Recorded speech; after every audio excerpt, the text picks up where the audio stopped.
Friends, स्वागत है आपका मेरे चैनल में।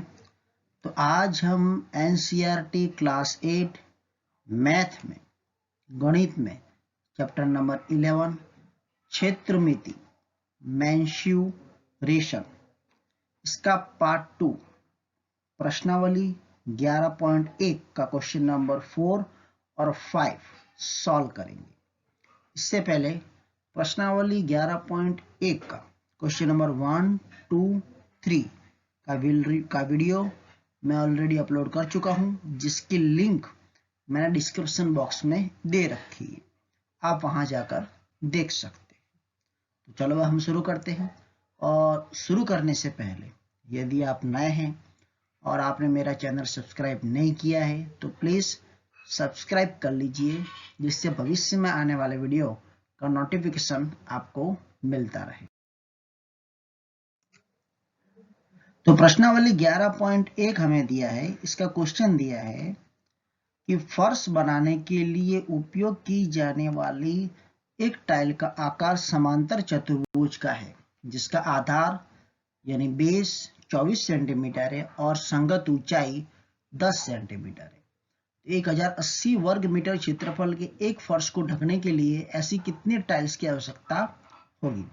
फर्श के कोनों को भरने के लिए आवश्यकता है, आप टाइल्स को किसी भी रूप में तोड़ सकते हैं। ओके, यानी हमें क्या क्या दिया है, चलो ये हमें बेस दे दिया। समांतर चतुर्भुज कैसा होता है? यदि टाइल जो है उसका आकार जो है वो इस टाइप का होगा, समांतर चतुर्भुज का, बराबर, ठीक है।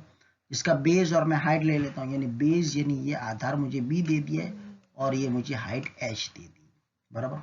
यानी मैं क्या करूंगा, अब ये जो टोटल ये मुझे दिया, इसका टोटल जो है, बराबर, ये फर्श जो है टोटल, बराबर, ठीक है, उसका मुझे क्षेत्रफल दे दिया है, टोटल फर्श का क्षेत्रफल दे दिया है, बराबर।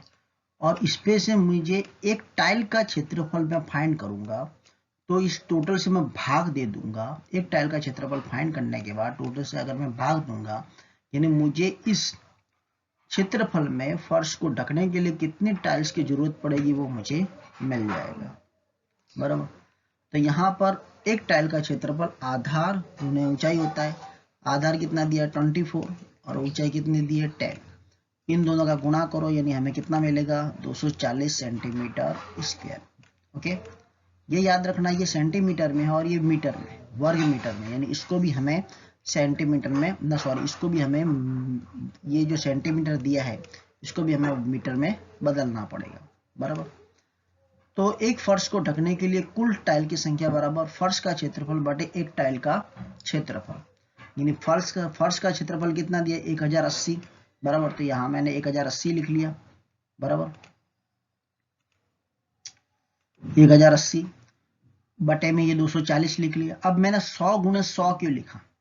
क्योंकि ये सेंटीमीटर में 1 मीटर बराबर 100 सेमी होता है, बराबर। ये 1 स्क्वायर मीटर है, यानी 1 मीटर स्क्वायर बराबर 10,000 सेंटीमीटर स्क्वायर होता है, यानी इसको मैंने 100 गुणे 100 लिख दिया है। तो 10,000 डायरेक्ट लिखूंगा तो भी चलेगा, बराबर, ठीक है। अब मैं इसको सॉल्व करता हूँ। एक जीरो से मैंने एक जीरो काटा। ओके, अब देखो, अब ये 108 है, यानी 12 नवा कितना होता है 108 होता है, और ये 100 का 100 और ये 100 का 100 और ये 24 है, यानी 12 दूनी 24। अब ये 12 से 12 जो है वो काटे जाएगा, बराबर, ठीक है। अब मैं इसको इससे भाग देता हूँ, यानी 50 दूनी 100 होता है, यानी यहाँ पर मुझे कितना मिलेगा 50 मिलेगा, बराबर, ठीक है।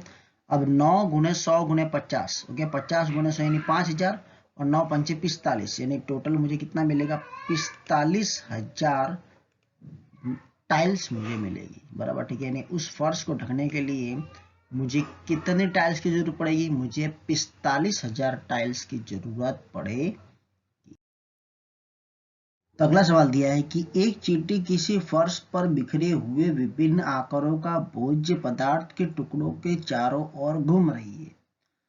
भोज्य पदार्थ के किस टुकड़े के लिए चींटी को लंबा चक्कर लगाना पड़ेगा? याद रखिए, वृत्त की परिधि का सूत्र यानी सर्कमफ्रेंस का फॉर्मूला होगा 2πr, जहां r वृत्त की त्रिज्या है।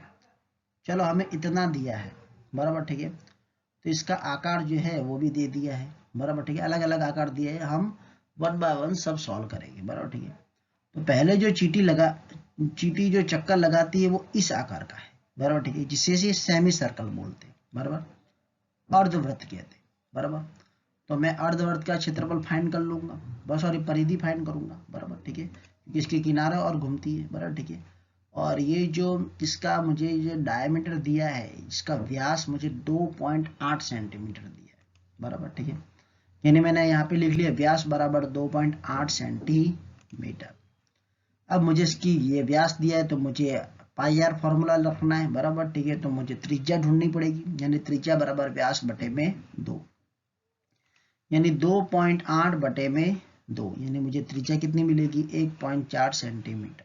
ओके, और अब अर्धवृत्त का परिमाप, इसका परिमाप मैं फाइंड कर लूंगा, यानी चींटी इसके और चक्कर लगा रही है, बराबर, ठीक है, यानी पाई आर।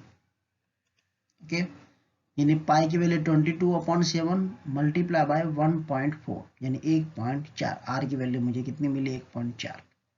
ओके, यानी मैंने पहला पॉइंट हटा दिया तो नीचे 10 रख लिया, बराबर, यानी 22/7 गुने 14/10 मुझे मिला। अब ये 7 दूनी 14, ये कट गया, यहाँ पे 2 आया, बराबर, ठीक है, तो कितना मुझे मिलेगा, बराबर, ठीक है, ये 22 दूनी कितना होता है, 44, 44/10 यानी 4.4 सेंटीमीटर, ये मुझे परिमाप मिला। ओके, चलो फर्स्ट का मिल गया। सेकंड का डायग्राम देख लेते हैं। तो सेकंड मुझे ऐसा डायग्राम दिया है, इसका मेजरमेंट भी दे दिया है, बराबर, ठीक है, ये साइड 1.5 है, यानी ये साइड भी 1.5 होगी। ओके, फिर हमें क्या दिया है, चलो ये हमें 2.8 दे दिया है, बराबर, ठीक है, यानी इसका व्यास जो है वो 2.8 रहेगा, यानी ये भी जो है वो 2.8 रहेगा। ओके, राइटिंग पर मत जाना, समझ जाना, बराबर, भावनाओं को समझो। आगे, अब ये 2.8 व्यास दिया है, यानी इसकी त्रिज्या फाइंड करनी पड़ेगी मुझे, बराबर, यानी त्रिज्या कितनी होगी, 2.8/2, यानी 1.4 सेंटीमीटर मिल गया, बराबर। अब ये जो अर्धवृत्त है, बराबर, ठीक है, इतना तो स्पेस हो रहा है कि नहीं हो रहा है, तो मुझे अर्धवृत्त का परिमाप निकालना पड़ेगा, यानी इसका फॉर्मूला था पाई आर। तो पाई कितना है, 22/7 गुने आर कितना हुआ, 1.4, यानी 1.4 मैंने रखा, बराबर, यानी 22/7 गुने 1.4 है, तो पॉइंट हटाया तो 14/10 आया, बराबर। सेम इसी सवाल की तरह करेंगे, 7 दूनी 14 और 22 दूनी 44, 44/10 यानी 4.4, बराबर, सेंटीमीटर मिल गया। अब मुझे इस पूरे ये जो आकार दिया इसका मुझे परिमाप फाइंड करना है, बराबर, ठीक है, यानी चींटी द्वारा तय की गई दूरी कितनी होगी, 1.5, एक तो ये, फिर 2.8 है, यानी ये वाला 2.8, फिर 1.5 यानी 1.5 ये वाला, और 4.4, ये जो अर्धवृत्त का परिमाप हमने फाइंड किया ये 4.4। अभी सबका प्लस कर देंगे, यानी हमें पूरा परिमाप मिल जाएगा, कितना, 10.2। ओके, कैसे मिला 10.2, ये 5, 8 5 13, 13 और 5 18, 18 और 4 22, 22 की 2 हासिल लगी 2, 2 और 1 3, 3 और 2 5, 6, 6 और 4 10, 10.2 मिल जाए। ओके, चलो नेक्स्ट। तीसरा दिया है, ये वाला शेप दिया है, ओके, और इसका डायमीटर यानी व्यास हमें दे दिया 2.8, ओके, और ये वाली साइड हमें 2 सेंटीमीटर दी है, यानी ये 2 सेंटीमीटर, यानी ये भी मुझे कितना मिलेगा, 2 सेंटीमीटर। ओके, तो ये व्यास है, बराबर, ठीक है, यानी इसकी त्रिज्या फाइंड कर लो, व्यास 2.8 यानी त्रिज्या कितनी होगी, 1.4 होगी, बराबर, जैसे हमने पिछली बार फाइंड किया था वैसे ही। अर्धवृत्त का परिमाप निकालो, ये अर्धवृत्त यानी इसका परिमाप हमें फाइंड करना पड़ेगा, यानी पाई आर, यानी 22/7 गुने 1.4, यानी 22/7 गुने 14/10, यानी 7 दूनी 14, 22 दूनी 44/10, यानी 4.4 सेंटीमीटर।